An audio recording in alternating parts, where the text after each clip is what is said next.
வணக்கம் நண்பர்களே. இன்றைக்கி சாப்பாடு வந்திருக்குது.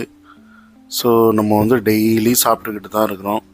எல்லா சரிவிகித உணவு எல்லாமே எப்படி எப்படி இல்லாமல் சாப்பிட்றோம். எனக்கு ஒரு விஷயம் உங்களோட ஷேர் பண்ணணுன்னு தோணுது.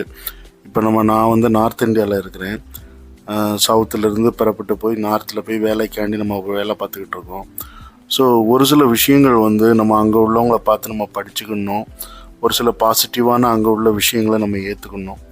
அதற்கு ஒரு சிறந்த உதாரணம் நமக்கு எல்லோருக்குமே தொப்பை இருக்கிறது. அதுவும் கொஞ்சம் குண்டாக இருக்கிறவங்க தொப்பை இருக்குது. நம்ம சவுத் சைடில் உள்ளவங்க எல்லாருக்குமே கொஞ்சமாக சோறு சாப்பிட்ட உடனே வயிறு தள்ளி பெருசாக துருத்திக்கிட்டு வெளியில் நிற்குது. ஸோ இந்த மாதிரியான விஷயம் எனக்கு அதிகமாக நடக்குது. அதுவும் போக இதுக்கு காரணம் சோறு அதிகமாக சாப்பிட்றதுனால தான் அப்படிங்கிற மாதிரி ஒரு விமர்சனம் இருக்குது. சோறு சாப்பிடாத, ரொட்டி சாப்பிடு, ரொட்டி சாப்பிட்டா தான் உனக்கு வயிறு தெரியாது அப்படிங்கிறது. அது எவ்வளோ தூரம் உண்மைங்கிறது கண்டிப்பாக அது அனுபவபூர்வமாக 90% உண்மை இருக்குது.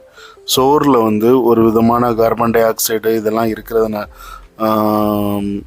கார்பன் டை ஆக்சைடுன்ட்டு ஸோ அந்த மாதிரி ஏதோ ஒரு சில விஷயங்கள்லாம் இருக்கிறதுனால அது கேஸ்ட்ரிக்காக ஃபார்ம் ஆகி ஒரு வித்தியாசமான முறையில் வயிறு பெருசாகுது. ஸோ அதனால் ரொட்டி சாப்பிட பழகிடலாமா அப்படின்னு நினச்சி நான் பார்த்தேன். கொஞ்ச நாள் ட்ரை பண்ணேன். கண்டிப்பாக என்னால் முடியவே முடியல. அப்புறம் நான் 1 மணிக்கு போய் சோறு எடுத்து பொங்க ஆரம்பிச்சிட்டேன். ஸோ அதனால் அந்த மாதிரி விஷப்பரிச்செல்லாம் நமக்கு தேவையில்லை.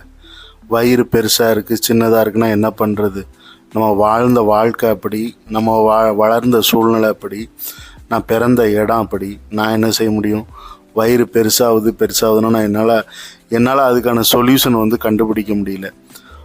வேணால் எக்ஸசைஸ் பண்ணலாம், இதெல்லாம் பண்ணலாம். பட் என்ன தான் பண்ணாலும் ரைஸை சாப்பிடாம என்னால் இருக்க முடியல. ஆனால் ரைஸு ஒரு சிலர் ரைஸ் எல்லாம் சாப்பிடாம இருந்து கண்ட்ரோலாக வச்சு நம்ம வயிறை கம்மி பண்ணிடலாங்கிறாங்க. அது எனக்கு இதுக்கு மேலே தேவையில்லைன்னு விட்டுட்டேன். ஆனால் ரைஸ் உண்மையிலே ஒரு ஃபார்மாக தான் இருக்குது. அது சாப்பிட்றதுனால நமக்கு இருக்கலாம். ஆனால் அது சாப்பிடாம நம்மளால் இருக்கவே முடியல. அந்த ரைஸ்னால் எல்லாமே ரைஸ் ஃபுட்டு தான். இட்லி, தோசை, பூரி, பொங்கல், எந்த ஒரு ரைஸ் எடுத்துக்கலாம். தக்காளி சாதம், லெமன் சாதம், புளியோதரை, ஸோ இப்படி எல்லாமே ரைஸில் தான் இருக்குது. சரி நண்பர்களே, உங்களுக்கு வீடியோ பிடிச்சிருந்தா லைக் பண்ணுங்கள், ஷேர் பண்ணுங்கள், சப்ஸ்கிரைப் பண்ணுங்கள்.